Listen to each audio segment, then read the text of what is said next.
આજે તો બપોરે પપ્પા દાલ પકવાન લેવા હતા ને ગટ્ટુ માટે ઘૂઘરા, તો માં દીકરી બે છે ને મસ્ત મજાનું ખાઈ લીધું. ખાઈને પછી મેં કીધું ચલો હવે મેં નાહી લીધું છે તો હવે આપણે રેડી થઈ જાય, કેમ કે આજે આપણે જવાનું છે બહાર. તો મેં મસ્ત મજાનું ટ્યુનિક પહેરીને થઈ ગઈ હતી રેડી અને આપણે નીકળી ગયા બહાર જવા માટે, કેમ કે આપણે જવાનું છે છઠ્ઠીમાં. પહેરી લીધા ચપ્પલ ને દાદર ઉતરીને વહી ગઈ સીધી નીચે, કેમ કે આજે આપણી મેસ્ટ્રો ઘરે હતી. હરી ગાડી ઘરે મૂકીને ગયા હતા મારીને વહી ગઈ સીધી જગાતનાકા, કેમ કે ગટુની દવા લાવવાની હતી. તો ઉપર ગઈ તો દવાખાનામાં કોઈ નહીં ને એનું મેડિકલે બંધ હતું. તો ત્યાંથી નીચે ઉતરીને સીધી વહી ગઈ પૂણા ગામ. જો આ નાનું બાબુ છે એની છઠ્ઠી છે, 6 દિવસનું થયું. જો ક્યુટ ક્યુટ બાબુ થયું હતું.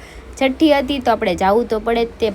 તો છઠ્ઠીમાં મારે એકલીને જવું પડ્યું. મારે ને હરીને જવાનું હતું બેયને, અને ગટુને લઈ જવાનું હતું. પણ ગટુની તબિયત સારી નહોતી. મન કહેતા જાઉં ત્યાં જાઉં રાતે ફ્રી થાવી કે પછી તને પાછો લઈ જાય. તો ત્યાંથી નીકળી ગઈ અને આવી ગઈ સીધી જગાતનાકા દવા લેવા. દવા લઈને ત્યાંથી આવી ગઈ ઘરે. તો ઘરે ગઈ તો હરી પણ ઘરે આવી ગયા હતા. ગટુને બાપ દેતા હતા, બસ એનું લાસ્ટ બાપ છે. હવે ગટુને પણ સારું થઈ ગયું છે. પછી જો ઈ વઈ ગઈ રેડી થઈને નીચે રમવા, કેમ કે ગાર્ડનમાં રમવા જવા આટું ડોલ લઈને ગઈ, જોયું. અને મેં ખાઈ લીધું ચા ભાખરી ને ચેવડો, કેમ કે મારે કાંઈ બીજું ખાવાનું હતું ને. ગટુને નાખી દીધા હિંચકાને. પછી હરી તો મને લઈ ગયા આજે લોંગ ડ્રાઈવ પર ઘણા ટાઈમ પછી.